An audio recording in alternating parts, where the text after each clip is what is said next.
नमस्कार मित्रों, स्वागत है आप सभी का हमारे YouTube चैनल अनूप स्टडी में। दोस्तों, आज की वीडियो में हम लोग लेसन नंबर 6 के सारे न्यूमेरिकल्स को खत्म कर लेंगे। ठीक है, सिर्फ बच्चे हैं 14 न्यूमेरिकल्स, जिसको आज हम लोग खत्म कर देंगे। कहाँ से? हम लोगों ने पिछले वीडियो में 49 नंबर क्वेश्चन तक सॉल्व कर लिया है, जिसमें से एक क्वेश्चन छूट गया था हम लोग का बाय मिस्टेक। जो 35 नंबर क्वेश्चन था वो छूट गया था। मैंने सोचा कि पिछली वीडियो में उसके मैंने बना दिया है, लेकिन 34 क्वेश्चन तक ही बना था और मैंने पिछले वीडियो में 36 नंबर क्वेश्चन से बनाना शुरू कर दिया, तो आपका 35 नंबर क्वेश्चन छूट गया था और 49 नंबर क्वेश्चन तक बना था, और जो बचा है 50 से लेकर 58 तक, उसको आज इस वीडियो में क्लियर कर लेंगे। ठीक है, तो सबसे पहले हम लोग 35 नंबर क्वेश्चन को सॉल्व कर लेते हैं, फिर हम लोग 50 नंबर क्वेश्चन से सीरियल वाइज सॉल्व करते हुए 58 क्वेश्चन तक सॉल्व करेंगे। ठीक है, तो चलिए शुरू करते हैं 35 नंबर क्वेश्चन।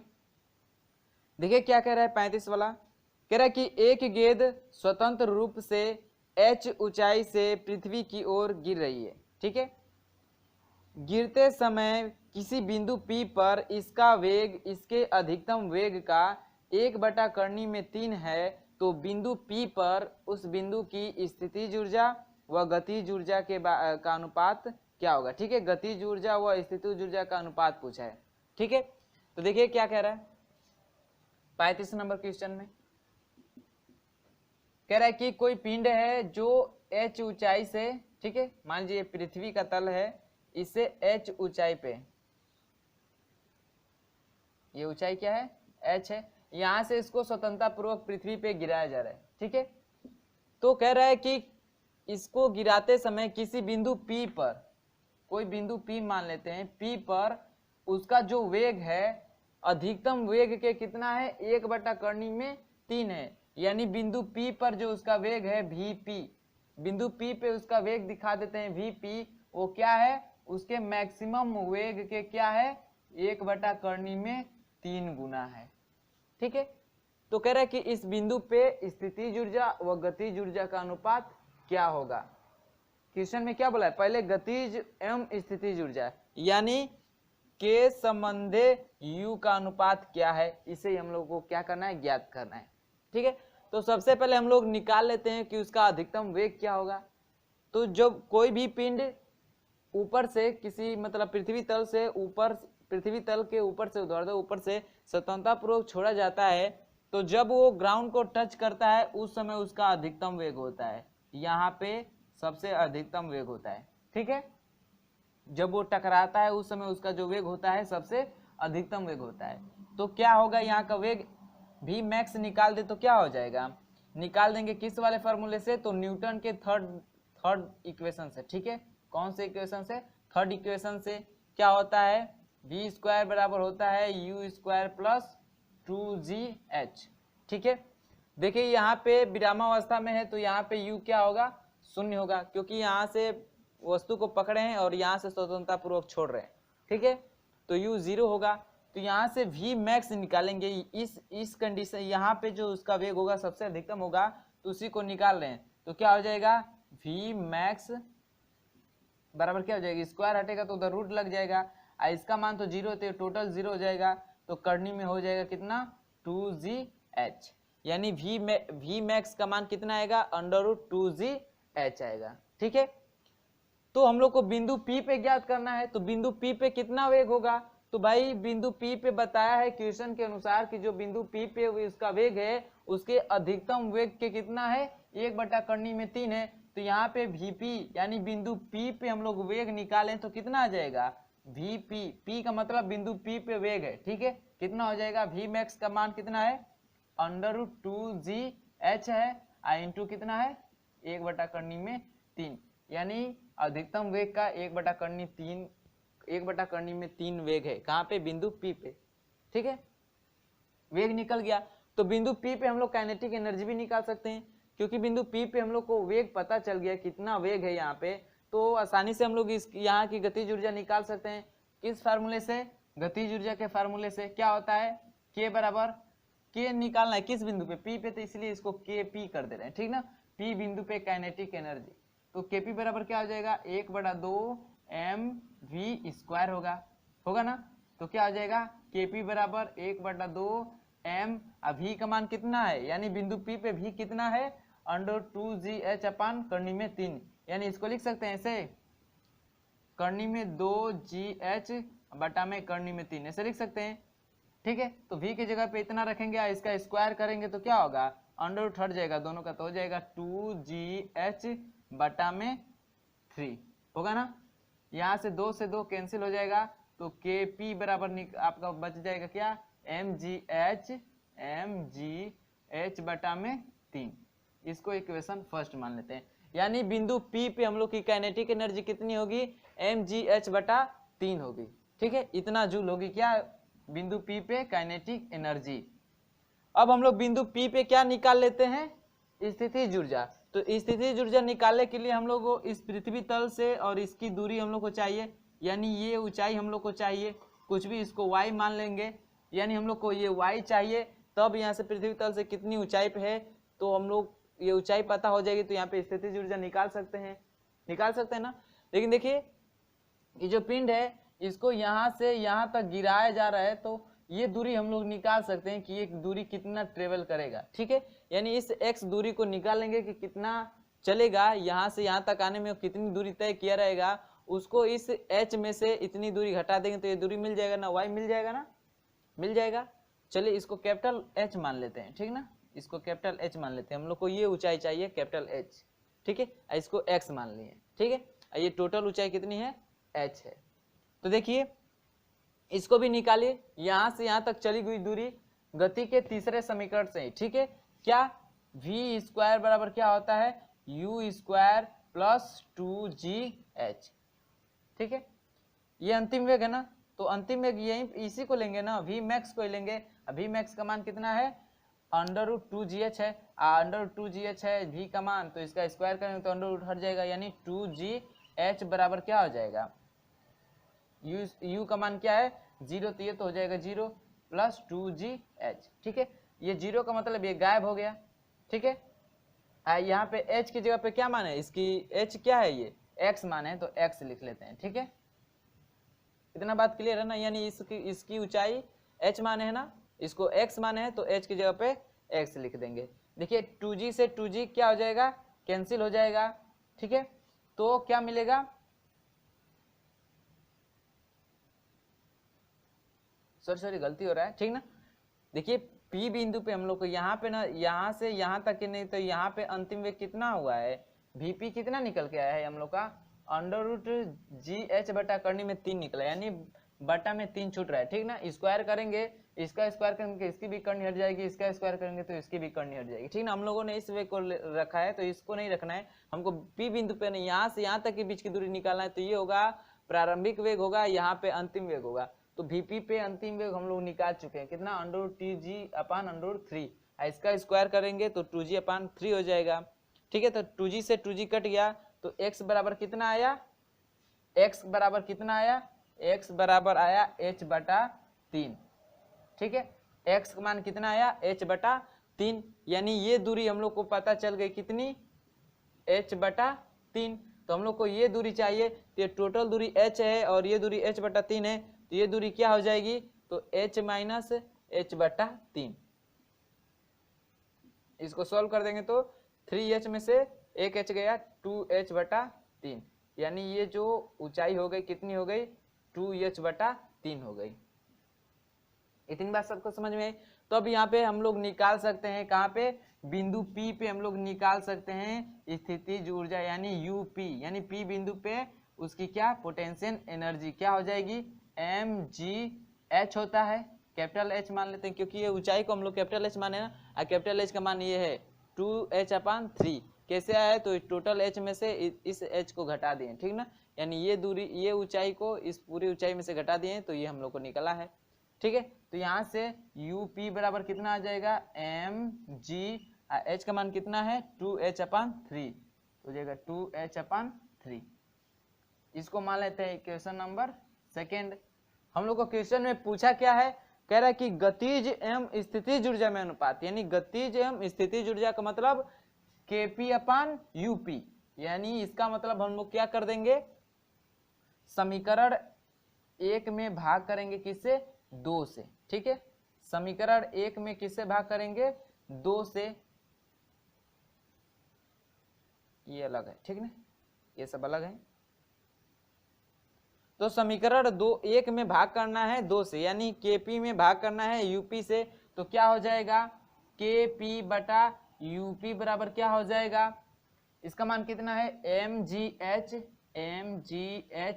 बटा 3, अब पूरे का बटा क्या है टू mgh बटा 3, 2 को लिख सकते हैं 2 mgh बटा 3। देखिए 3 से 3 कट जाएगा, कटेगा, mgh से mgh कटेगा, इसका मतलब क्या हो जाएगा Kp अपन यूपी बराबर क्या बचेगा, Kp बटा यूपी बराबर क्या बचेगा, देखिए ये पलट के ऊपर गया होगा, इसका इसमें गुणा हुआ होगा, यानी ऊपर 1 बचेगा नीचे 2 बचेगा, यानी 1/2, इतना ही आएगा ना। इसका अनुपात ही पूछ रहा है ना, Kp अपन यूपी का अनुपात पूछा है, यानी इसको लिखे हम लोग क्या Kp संबंधे यूपी, तो क्या हो जाएगा 1/2, ठीक है 1/2, यही अनुपात होगा किसमें गतिज ऊर्जा और स्थितिज ऊर्जा में, किस बिंदु पे, तो P बिंदु पे, ये P दिख रहा है Kp, P का मतलब क्या है उस पॉइंट P पे, ठीक है, तो P बिंदु पे K यानी गतिज ऊर्जा और P बिंदु पे ही स्थितिज ऊर्जा का अनुपात कितना होगा 1/2 का होगा, ठीक है, बात सबको समझ में आई होगी। तो इसको शॉर्ट स्क्रीन कर लीजिएगा थोड़ा, ठीक ना, मैं उधर जाके समझाऊंगा, तो इसको शॉर्ट स्क्रीन कर लीजिए। अब देखिए समझिएगा, हम लोग को बस पूछा था कि h ऊंचाई से गिराया जा रहा है किसी पिंड को, तो किसी बिंदु पे उसकी गतिज और स्थितिज ऊर्जा का अनुपात पूछा था। तो हम लोगों को क्वेश्चन में बोला था कि जो उसका अधिकतम वेग है P बिंदु पे, जो वेग है वो अधिकतम वेग के 1/3 में 3 है। जो कंडीशन कहा है हम लोगों ने उसके अनुसार, तो पहले तो हम लोग को v मैक्स चाहिए, तो जब टकराता है उसी समय उसका अधिकतम वेग होता है, तो वहां से हम लोग गति के तीसरे समीकरण से निकाल लिए v मैक्स बराबर √2gh, ठीक है। तो अब P बिंदु पे उसका √3 गुना कर दिए, यानी 1/√3 गुना कर दिए, तो P बिंदु पे वेग निकल गया है। अब वेग निकल गया तो उसकी स्थितिज ऊर्जा निकाल ले इतना, अरे गतिज ऊर्जा निकाल लिए हैं। और ये दूरी कितना तय किया है, ये दूरी तय किससे निकाले हैं, गति के तीसरे समीकरण से निकाले हैं, कितना x का मान आया है h/3, तो यानी ये दूरी h/3 आई है और टोटल दूरी h है, तो ये दूरी निकाल दिए हैं, किसमें से h में से ये घटा दिए, इतना आ गया है। अब इतना आ गया है तो ये ऊंचाई पता चल गया, तो इस बिंदु पे हम लोग स्थितिज ऊर्जा भी ज्ञात कर सकते हैं, तो वहीं स्थितिज ऊर्जा के फार्मूले से h का मान रखकर ज्ञात कर लिए। इसका अनुपात पूछा था, यानी गतिज ऊर्जा और स्थितिज ऊर्जा का अनुपात पूछा था, तो इसमें इससे भाग कर देंगे, यही पूछा होता है स्थितिज ऊर्जा और गतिज ऊर्जा में अनुपात, तो इसमें इससे भाग किए होते, ठीक ना। जब भी जिसका नाम पहले लेगा उसको ऊपर रखेंगे, जिसका नाम बाद में लेगा उसको बटे में रखेंगे, ठीक है। तो हम लोगों से पूछा था गतिज ऊर्जा एवं स्थितिज ऊर्जा के बीच अनुपात पूछा था, इसलिए हम लोगों ने समीकरण 1 में समीकरण 2 से भाग किए, तो कितना है 1/2। ऑप्शन की बात कर ले 35 का, तो कौन सा सही हो जाएगा, देख लीजिए 35 का ऑप्शन नंबर बी 2/1, जो कि आपका गलत है, ठीक ना।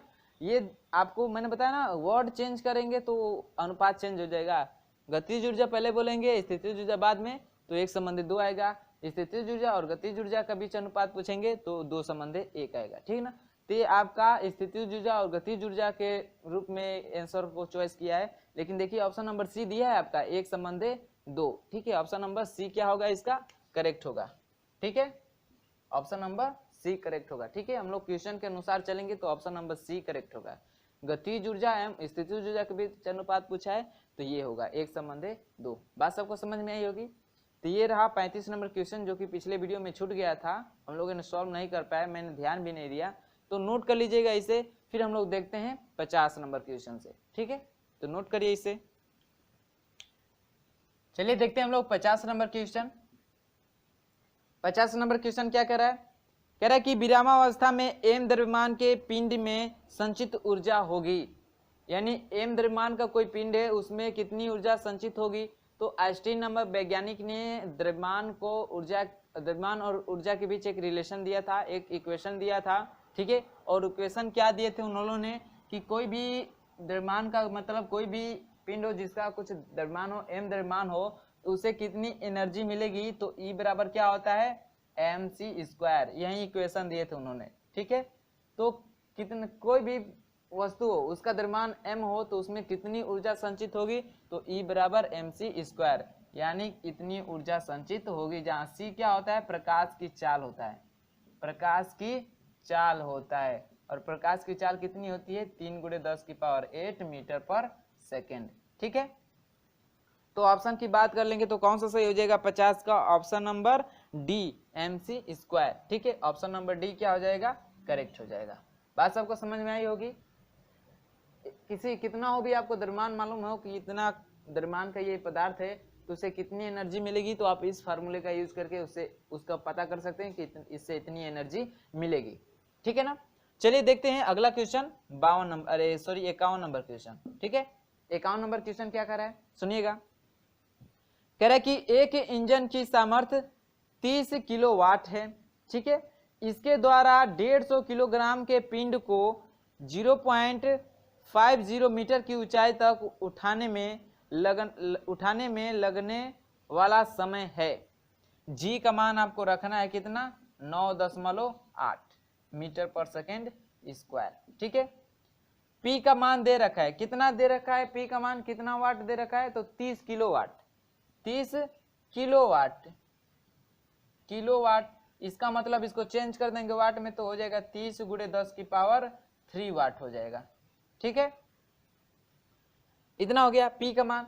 और दे रखा है किसका, द्रव्यमान दे रखा है, एम का मान दे रखा है 150 किलोग्राम, 150 किलोग्राम, 150 केजी। और ऊंचाई दे रखा है आपका, एच का मान दे रखा है, एच का मान 0.50 मीटर, ये दे रहा है ना, हाँ, इतना मीटर की ऊंचाई तक उठाने में कितना समय लगेगा। ठीक है, तो सारी वैल्यू दी रखा है आपको, जी क्वेश्चन में बता दिया कि जी का मान इतना रखना है, पी का मान इतना, एम का मान इतना और एच का मान इतना। ठीक है, लेकिन देखिए एच का मान इतना नहीं रखा है, यहाँ पे पॉइंट लगा दे लेकिन पॉइंट नहीं है। ठीक है, बहुत मिसप्रिंट कर रहा है ये बुक। ठीक ना, यहाँ पे आपको एच 50 मीटर रखना है, तब आपका आंसर आएगा। यदि 0.50 मीटर रख के सॉल्व करेंगे तो आंसर कुछ और आ रहा है। ठीक ना, मैंने सॉल्व करके देखा तो आंसर कुछ और आ रहा है, यहाँ पे आपका 50 होना चाहिए। ठीक है, बहुत मिसप्रिंट किया है कई क्वेश्चनों में ये। ठीक है, तो सारी वैल्यू दे रखा है, हम लोग को पता है क्या कि P बराबर क्या होता है, P बराबर होता है W/T, और W बराबर क्या होगा भाई, H ऊंचाई तक हम लोग को ले जाना है तो mgh कार्य करना पड़ेगा। ठीक है, तो P बराबर क्या हो जाएगा, mgh/T, और यहाँ से T का मान निकालें तो क्या हो जाएगा, mgh/P। अब सबका मान रख के यहाँ पे और सॉल्व कर देंगे, आसानी से आपका आ जाएगा। ठीक है, तो चलिए रखते हैं। तो T बराबर क्या हो जाएगा, m का मान कितना है 150, यहाँ पे देख लीजिए m का मान कितना है 150 किलोग्राम, g का मान कितना रखना है 9.8 गुने h का मान कितना रखना है 50 बटा p का मान कितना है तो 30 किलोवाट ना, तो 30 × 10⁻3। ठीक है, ये 0 से 0 कट जाएगा, 3 × 5 = 15, यानी T बराबर हो गया कितना 5 × 9.8 × 50 बटा में 10⁻3 का मतलब 1000। इसका इसमें गुणा करेंगे तो क्या हो जाएगा, इन सब का गुणा करिए। ठीक है, तो क्या हो जाएगा, देखिए 5 × 5 = 25 हो जाएगा। ठीक है, तो 5 × 5 = 25 यानी 250 × 9.8, ऐसे कर लेते हैं। अब गुणा करिए, देखिए एक जीरो तो ये दशमलव को गायब कर देगा, तो चलिए भाई इस जीरो को और इस दशमलव को हटा देते हैं, यानी 98 में और 25 से गुणा करना है तो क्या हो जाएगा, T बराबर 25 वाट है 200, कितना लगेगा, कितना कॉमन होगा 20। अब 25 नामक कितना हो जाएगा 225, और 225 में कितना जोड़ेंगे 20 जोड़ेंगे, यानी 225 में 20 जोड़ेंगे तो कितना हो जाएगा 245, कितना हो जाएगा 245, यानी इसका गुणा करेंगे तो आएगा 2450, यानी 2450, अब बटा में कितना है 1000। ठीक है, अब भाग करेंगे 1000 से तो कितना आ जाएगा, 2 बार भाग जाएगी, उसके बाद से भाग नहीं जाएगी तो दशमलव लगा के 0 बढ़ाएंगे तो 4 5, कितना आ जाएगा इतना सेकेंड, यानी T का मान आ जाएगा 2.45 सेकेंड, ये 5 है। ठीक है, 5 है। तो बात सबको समझ में आई होगी, सारा वैल्यू दे रखा था, बस वैल्यू रख के आपको कैलकुलेशन करना है। ठीक है, तो आएगा T का मान कितना 2.45 सेकेंड। ठीक है, तो जो मोटर है 30 किलोवाट का, उसको 50 मीटर की ऊंचाई तक, ना कि 0.50 नहीं है, ठीक है, बुक क्या किया है, मिसप्रिंट किया है, वो 50 मीटर है, 50 मीटर की ऊंचाई तक ले जाने में उसको कितना समय लगेगा, तो 2.45 सेकेंड का समय लगेगा। तो ऑप्शन की बात कर ले 51 नंबर क्वेश्चन की, तो 2.45 सेकेंड आपका ऑप्शन नंबर ए मैच कर रहा है। ठीक है, ऑप्शन नंबर ए क्या कर रहा है, मैच कर रहा है। सॉरी, ये 50 है ना, 51 यहाँ पे, ऑप्शन नंबर क्या कर रहा है, ए मैच कर रहा है। ये अलग सवाल है, ये ऊपर 50 का है और यहाँ से 51 सवाल का है। ठीक है, तो इसे नोट करिएगा। फिर हम लोग देखते हैं 52 नंबर क्वेश्चन।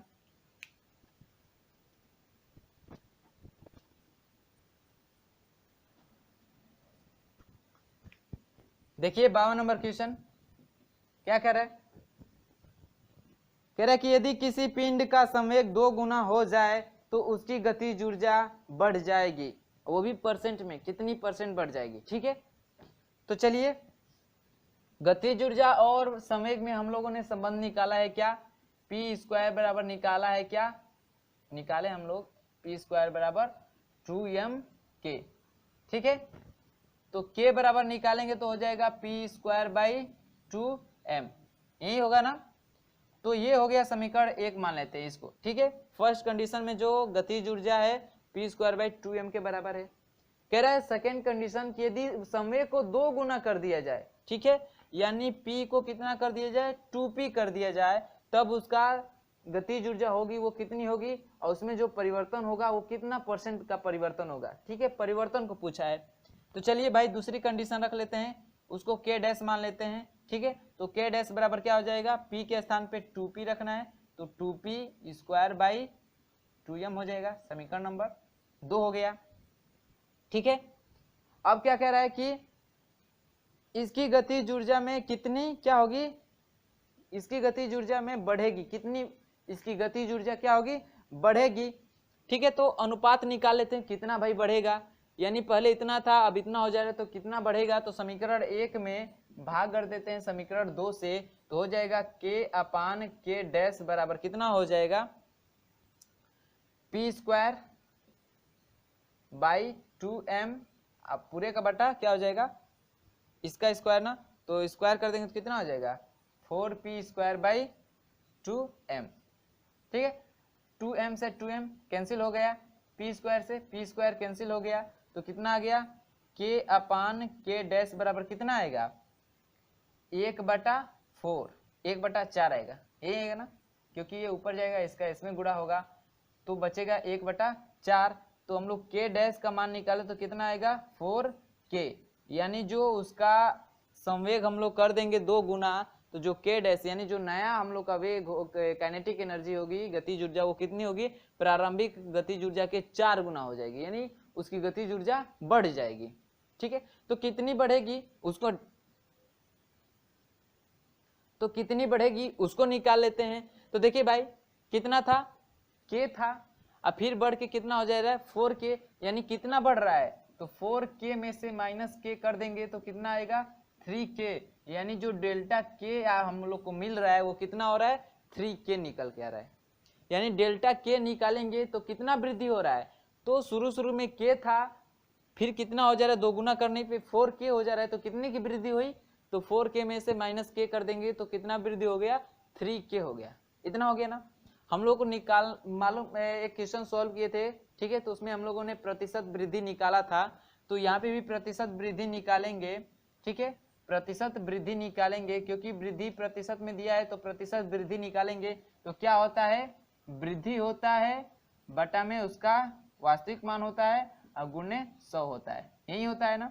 तो चलिए प्रतिशत वृद्धि कितनी हो जाएगी, किसमें, तो गतिज ऊर्जा में, ठीक ना, गतिज ऊर्जा में प्रतिशत वृद्धि कितनी हो जाएगी, तो डेल्टा k का मान कितना है, 3k, और बटा में क्या है k, और गुणे क्या है 100, k से k कैंसिल हो गया, 3 का 100 में गुणा करेंगे कितना हो जाएगा, 300%। ठीक है, कितना हो जाएगा, 300%, यानी किसी भी वस्तु का गतिज ऊर्जा में, ठीक है, कोई भी वस्तु की गतिज ऊर्जा है उसको 2 गुना करेंगे तो उसकी गतिज ऊर्जा में कितनी वृद्धि होगी, परसेंटेज में कितनी होगी, 300% की वृद्धि कितनी होगी, 3k होगी। ठीक है, बात सबको समझ में आई होगी।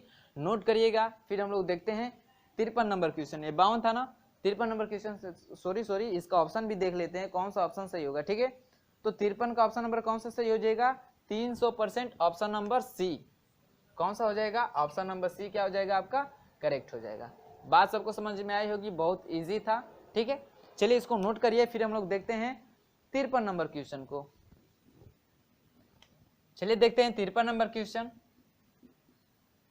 53 नंबर क्वेश्चन क्या कह रहा है, कह रहा है कि यदि बादल जमीन से 1600 मीटर ऊपर हैं तथा पर्याप्त वर्षा होती है जिससे एक क्या है, इकाई दाई सैकड़ा हजार 10,000 लाख 10 लाख यानी 12,80,000 वर्ग मीटर सतह 0.2 सेंटीमीटर गहरे पानी से ढक जाता है, तो पानी को बादलों तक उठाने के लिए कृत कार्य कितना होगा। 1 घन सेंटीमीटर पानी का जो भार है वो 1 ग्राम है। ठीक है, यानी 1 घन सेंटीमीटर जो पानी का भार है, पानी का भार है वो कितना है, 1 ग्राम है, 1 ग्राम है। ठीक है, तो हम लोग क्या कह रहे हैं कि बादल जो है, बादल, ठीक है, वो बादल जमीन से कितनी ऊंचाई पे है, कितनी ऊंचाई पे है, तो 1600 मीटर की ऊंचाई पे है। कितने की, 1600 मीटर की ऊंचाई पे है। बात सबको समझ में आई। कह क्या रहा है कि 1600 मीटर की ऊंचाई पे है और इससे पर्याप्त वर्षा होती है। ठीक है, इससे क्या होती है, पर्याप्त वर्षा होती है, जिससे क्या होता है कि जमीन का कितना भाई वर्ग सेंटीमीटर जो एरिया बता रहा है, कितना एरिया, तो ये 12,80,000 12,80,000 वर्ग मीटर जो एरिया है वो क्या हो जा रहा है, तो पानी से ढक जा रहा है। और उस पानी की जो गहराई यानी कितनी मोटर लेयर बन रही है पानी की, तो उसकी लेयर बन रही है, मान लीजिए कुछ पानी की ऊंचाई बताया है वो 2.5 सेंटीमीटर, यही बताया ना, 2.5 सेंटीमीटर गहरे पानी से। जैसे मान लीजिए वर्षा होती है तो पानी का लेवल ऊपर जाता है ना, जैसे जमीन है ये, तो पानी वर्षा होती जाएगी तो ऐसे ऊंचाई बढ़ती जाती है ना, तो उसी की ऊंचाई दिया है। ठीक है, 2.5 सेंटीमीटर, तो इसको मीटर में चेंज कर लेंगे तो क्या आ जाएगा, 2.5/100 से कर देंगे क्या भाग, तो मीटर में चेंज हो जाएगा।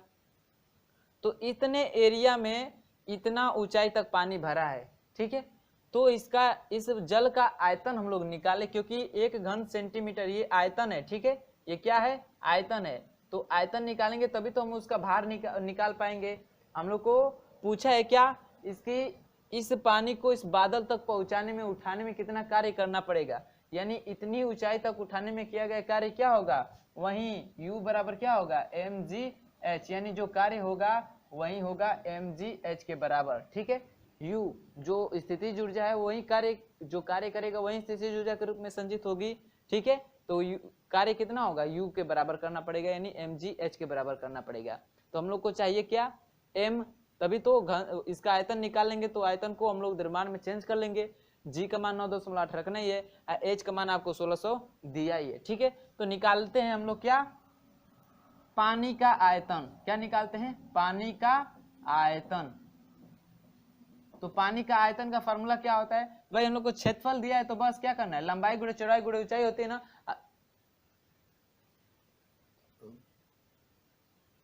लंबाई गुणे चौड़ाई क्या होता है, क्षेत्रफल होता है। तो क्षेत्रफल दे ही रखा है, बस ऊंचाई से उसमें गुणा कर देंगे। ठीक है, तो क्षेत्रफल गुणे क्या होगा, ऊंचाई। क्षेत्रफल कितना है, तो कितना है, 12,80,000 गुणे ऊंचाई कितना है, तो 2.5/100, 2.5/100। ठीक है, अब ये आयतन किसमें चेंज होगा, तो मीटर में है ना, तो घन मीटर में होगा, किसमें, घन मीटर में, यानी मीटर क्यूब में होगा। ठीक है, इसको मीटर क्यूब लिख लेते हैं, मीटर क्यूब में इतना घन मीटर होगा इसका आयतन।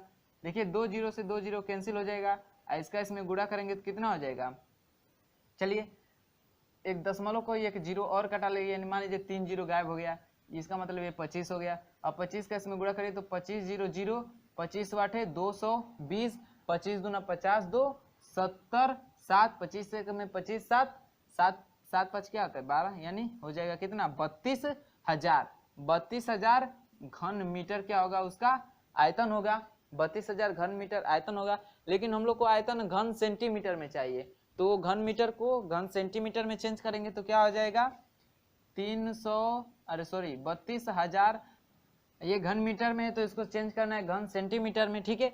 तो 1 मीटर में 100 सेंटीमीटर होता है, यानी 10 की पावर 2 सेंटीमीटर होता है, यानी 10 की पावर ये नहीं चल रहा है थोड़ा, कितना हो जाएगा 10 की पावर 2 सेंटीमीटर होता है। इसका क्यूब है तो इसका भी क्यूब कर देंगे तो ये हो जाएगा किसमें, घन सेंटीमीटर में, ठीक है। तो कितना हो जाएगा, इसको यहाँ दशमलव तो इधर लेकर आइए तो हो जाएगा 3.2, कितना 1 2 3 4 आया है तो 10 की पावर 4 लग जाएगा। अब गुड़े ये कितना हो जाएगा 10 की पावर 6 घन सेंटीमीटर, तो कितना हो जाएगा 3.2 गुड़े 10 की पावर 6 4 10, 10 की पावर 10 घन सेंटीमीटर। इतना घन सेंटीमीटर क्या होगा, पानी का आयतन होगा। समझ में आया कैसे, क्योंकि 1 मीटर में कितना होता है 100 सेंटीमीटर, तो इतना मीटर यानी इतना गुड़े इतना मीटर, मीटर क्यूब का मतलब 3 बार ना, ठीक ना। तो मीटर क्यूब का मतलब 3 बार सेंटीमीटर, यानी 1 मीटर को 3 बार सेंटीमीटर में बदलेंगे तो 1 मीटर में 100 सेंटीमीटर, तो 3 एम क्यूब का मतलब 3 बार गुड़ा ना, 3 बार गुड़ा, तो 100 गुड़े 100 गुड़े 100 मतलब 10 की पावर 3, अरे 100 की पावर 3 वही ना। तो 100 की पावर 3 का मतलब 10 को लिख सकते हैं, और 100 को लिख सकते हैं 10 की पावर 2 और उसका पावर 3 कर दें, ठीक है। तो चेंज हो गया किसमें, सेंटीमीटर क्यूब में, घन सेंटीमीटर में। 1 घन सेंटीमीटर का द्रव्यमान दे रखा है 1 ग्राम, तो हम लोग इतना घन सेंटीमीटर का द्रव्यमान कितना हो जाएगा, तो एक घन सेंटीमीटर द्रव्यमान, 1 घन सेंटीमीटर पानी का द्रव्यमान दिया कितना 1 ग्राम, तो हम लोग निकाल लेंगे 3.2 गुड़े 10 की पावर 10 सेंटीमीटर, यानी घन सेंटीमीटर पानी का कितना हो जाएगा द्रव्यमान या भार कितना हो जाएगा, तो 3.2 गुड़े 10 की पावर 10 गुड़े 1 ग्राम, यानी इतना ग्राम होगा, ठीक है। ये अलग है, इतना ग्राम होगा। अब इस जो ग्राम है इसको चेंज कर देंगे किलोग्राम में, तो 1000 से क्या करना पड़ेगा, हम लोग को भाग करना पड़ेगा। 1000 का मतलब 10 की पावर 3 से क्या करना पड़ेगा, भाग करना पड़ेगा, तो ये किस में चेंज हो जाएगा, किलोग्राम में चेंज होगा। किस में चेंज हो जाएगा, किलोग्राम में। तो 10 की पावर 3 है तो इसमें से 3 कट जाएगा, घात 3 कट जाएगा, तो बचेगा कितना 7, ठीक है। यानी जो इसका m का मान निकल के आ गया, कितना आ गया 3.2 गुड़े 10 की पावर 7 किलोग्राम।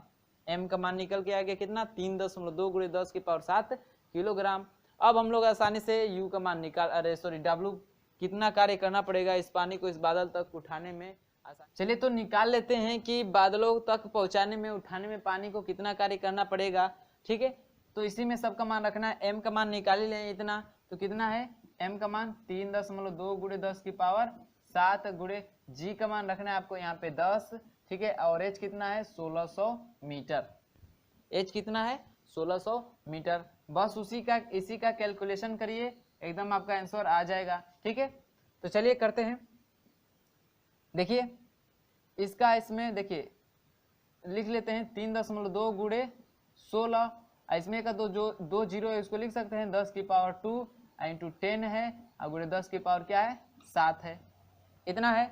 अब इसका गुणा करें तो कितना हो जाएगा 16 का 16, 16 दूना 32, कॉमन कितना हुआ 3, फिर 16 दूना 32, 16 48, 48 में 3 जोड़ेंगे कितना हो जाएगा 51.1 स्थान पे। अब इनको सबको घाते जुटेंगी ना, 7 दूना 1 10, यानी 10 की पावर कितना हो जाएगा 10, ठीक है। तो कितना हो गया 51.2 गुणे 10 की पावर 10, और क्या करते इतना जूल हुआ। यदि इस दशमलव को गायब करेंगे तो इसमें से क्या कर सकते हैं, कितना 51.2 है ना, तो इसको लिख सकते हैं 10 गुणे 10 की पावर 9 लिख सकते हैं, क्योंकि घात जुटेगी तो फिर 10 हो जाएगा। ये 10 है, इसका दशमलव गायब कर दीजिएगा, हो जाएगा 512 गुणे 10 की पावर 9 जूल, ठीक है। इतना कार्य करना पड़ेगा हम लोग को क्या करने के लिए, तो पानी को बादलों तक उठाने के लिए कितना 512 गुणे 10 की पावर 9 जूल का कार्य करना होगा। बात सबको समझ में आई होगी, ठीक है। तो ऑप्शन की बात कर ले तो कौन सा ऑप्शन सही हो जाएगा, कौन सा क्वेश्चन था, क्वेश्चन नंबर आपका था 53, तो 53 का कौन सा ऑप्शन सही हो जाएगा 512 गुणे 10 की पावर 9, 512 गुणे 10 की पावर 9, ऑप्शन तो दिया नहीं है, देखिए 512 गुणे 10 की पावर 9 जूल दिया नहीं है।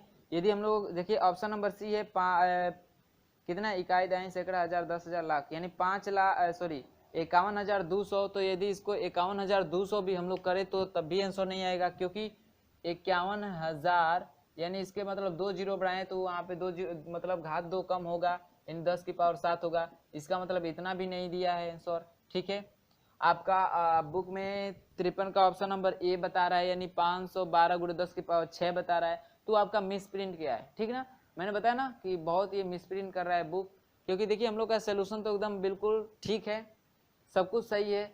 क्या कर रहा है, इसका कैलकुलेशन ही गलत कर दे रहा है। ठीक है, इसका कैलकुलेशन ही गलत कर दे रहा है, कुछ मिस प्रिंट कर दे रहा है। ठीक ना, तो आपका जो ऑप्शन नंबर ए है उसमें 10 की पावर 6 की जगह पे 10 की पावर 9 कर लीजिएगा आप लोग। ठीक है, क्या कर दीजिए वहाँ पे, यानी जो आप 53 का ऑप्शन नंबर ए करेक्ट है आपके बुक के अनुसार, वो दिया है 512 गुणे 10 की पावर 6 जूल। ठीक है, 6 जूल, लेकिन यहाँ पे 6 नहीं है, क्या है, 9 है। ठीक है, बना लीजिएगा आप लोग 9, इसको मान लीजिए, क्योंकि अगर इतना भी चेंज कर रहे हैं तब भी नहीं आ रहा है। ठीक ना, यदि और एक जीरो होता तब भी यहाँ पे 6 होता, जो तो आप लोग ऑप्शन नंबर सी क्या होता, सही हो जाता। ठीक ना, लेकिन आपका बुक में ऑप्शन नंबर ए को बताया है सही, लेकिन उसमें 6 की जगह पे 9 की जगह पे 6 प्रिंट किया है। ठीक है, तो आप लोग बना लीजिएगा। और जो 53 नंबर क्वेश्चन है इसका ऑप्शन नंबर ए करेक्ट है। ठीक है, बात सबको समझ में आई होगी। ठीक ना, कैसे निकाले हैं, इसका आयतन क्षेत्रफल दिया था, ऊंचाई दिया था जल का, तो उससे आयतन निकाल लिए। एक आयतन का द्रव्यमान दिया था इतना ग्राम, तो पूरे आयतन का द्रव्यमान निकाल लिए कितना, इतना किलोग्राम। और यहाँ पे m का मान रखे, g का मान रखे, h का मान दिया था 1600 मीटर। अब इसी को सॉल्व करेंगे तो आपका आंसर आ जाएगा। ठीक है, तो चलिए इसका ऑप्शन नंबर ए मैच किया 53 का। अगला देखते हैं 54 नंबर क्वेश्चन, तो इसको नोट करिएगा, फिर हम लोग देखते हैं 54 नंबर क्वेश्चन। चलिए देखिएगा 54 नंबर क्वेश्चन क्या कह रहा है। कह रहा है कि 1 किलोवाट शक्ति की मोटर को 10 मीटर गहरे कुएं से पानी उठाने के लिए प्रयोग किया जाता है, प्रति मिनट पानी उठाने की मात्रा होगी। जी का मान रखना है 9.8, 9.8 रखना है। ठीक है, 9.8 मीटर पर सेकेंड स्क्वायर रखना है। पी का मान दिया है 1 किलोवाट, 1 किलोवाट दिया है, 1 किलोवाट ये दिया है ना, 1 किलोवाट, तो इसको वाट में चेंज कर देंगे तो कितना हो जाएगा, 10 की पावर 3 मतलब 1000 वाट हो जाएगा। और क्या दिया है, समय दिया है, टी का मतलब प्रति मिनट, प्रति मिनट मतलब 1 मिनट, 1 मिनट में कितना होता है, 60 सेकेंड होता है। और क्या दिया है आपको क्वेश्चन में, 10 मीटर गहरे कुएं से निकालना है, यानी h बराबर दिया है 10 मीटर। ठीक है, तो पूछा है कि कितनी मात्रा निकलेगी, यानी m का मान पूछा है। ठीक है, तो फार्मूला होता है p बराबर क्या होता है, w/t, या w का मतलब mgh by t।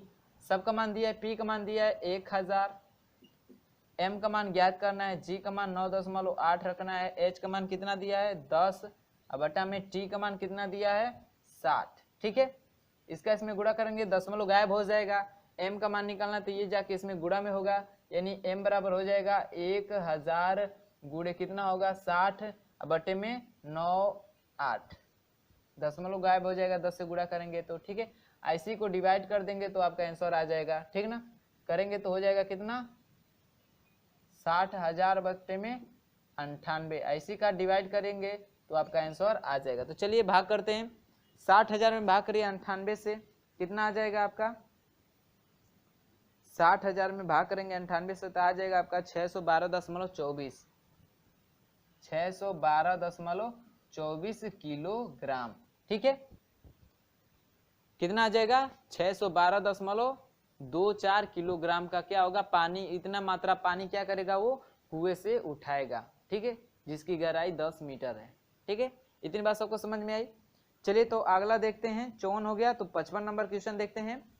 55 number question क्या कर रहा है, ये सब आगे ऑप्शनल है। ठीक है, आगे सब ऑप्शनल है। 55 नंबर क्वेश्चन सुनिएगा, 55 नंबर क्वेश्चन क्या कर रहा है, कह रहा है ऊर्जा का मात्रक है, ऊर्जा का मात्रक क्या है, जैसे हम लोग बताया, मैंने बता भी दे रहा हूं यहाँ पे, ऊर्जा का मात्रक यहाँ पे किलोवाट घंटा है। ठीक है, किलोवाट घंटा जो होता है ऊर्जा का मात्रक होता है।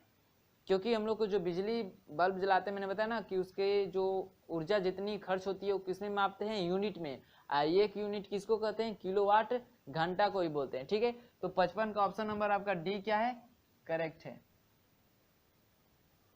ऑप्शन नंबर डी क्या है, करेक्ट है, किलोवाट घंटा। ठीक है, किलोग्राम वाट घंटा। ठीक है, या इसको हिंदी में लिखिए किलोवाट घंटा, यानी जो आपका ऑप्शन नंबर डी है वो क्या है, करेक्ट है। किसका, 55 नंबर क्वेश्चन का। किलोवाट घंटा को ही ऊर्जा का मात्रक कहते हैं। ठीक है, ऊर्जा का जो मात्रक होता है किलोवाट घंटा होता है। भाई साहब को समझ में आई।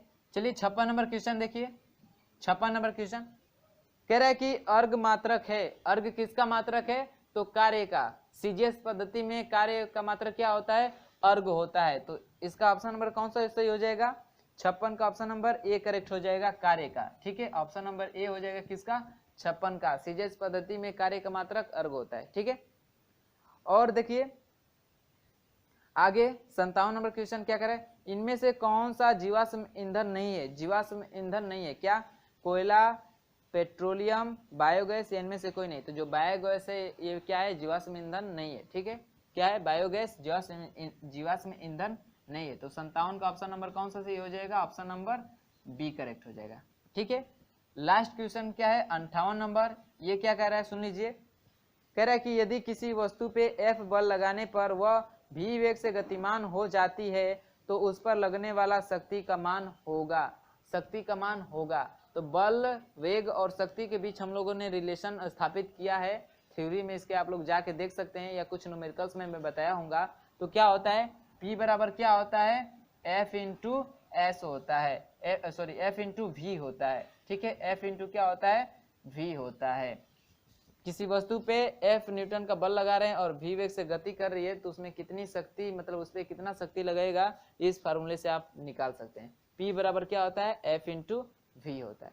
तो ऑप्शन नंबर कौन सा सही हो जाएगा, 58 का F इंटू वी, P बराबर F इंटू वी, कौन सा सही हो जाएगा, ऑप्शन नंबर ए। 58 का ऑप्शन नंबर ए क्या हो जाएगा आपका, करेक्ट हो जाएगा। ठीक है, तो ये रहा इस लेसन का अंतिम क्वेश्चन और इस वीडियो का अंतिम क्वेश्चन, और इसी के साथ ये लेसन समाप्त होता है। अगले वीडियो में मिलेंगे हम लोग लेसन नंबर 7 के साथ। उसको भी अभी तक नहीं पढ़े ना, तो उसको पढ़ लेंगे, गुरुत्वाकर्षण को, और फिर हम लोग चलेंगे प्रकाश में। ठीक है, तो चलिए इसको नोट करिएगा, और वीडियो अच्छा लगा होगा तो वीडियो को लाइक करिए, शेयर करिए, और जो लोग चैनल पे नए हैं वो चैनल को सब्सक्राइब कर ले, और साथ ही बेल आइकन को प्रेस करके ऑल नोटिफिकेशन का ऑप्शन ऑन कर लेंगे। ठीक है, इससे क्या होगा कि जब भी हम लोग वीडियो अपलोड करेंगे उसके नोटिफिकेशन आपको समय से मिल जाएंगे। तो चलिए मिलते हैं अगले वीडियो में, तब तक के लिए बाय बाय।